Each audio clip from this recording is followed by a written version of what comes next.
Miaka 75 imepita, lakini mwanga wake bado unamulika. Hii ni safari ya imani, ya upendo na ya kujitoa kwa Mungu. Sanza, ardhi ya ushuhuda. Hapa ndipo tunapojifunza kusali, kupenda na kuishi maisha ya Kikristo.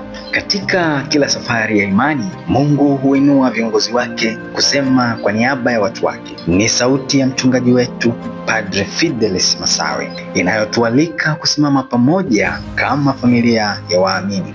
Tumsikilize akitufungua macho yetu ya kiroho na kutualika kushiriki kwa moyo wote katika kipindi hiki cha neema. Baba, karibu.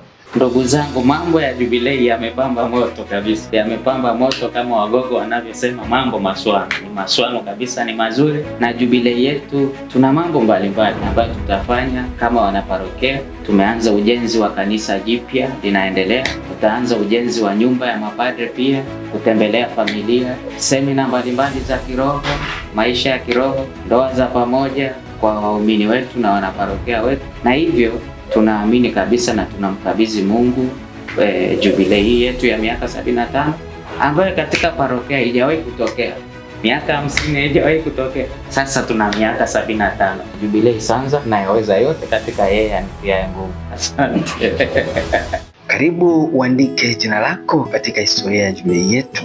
Ushiriki wako ni zawadi, sala yako ni nguvu, na uwepo wako ni baraka kwa familia nzima ya parokia ya Sanza. Jubilei Sanza na yaweza yote katika yeye anitiaye nguvu.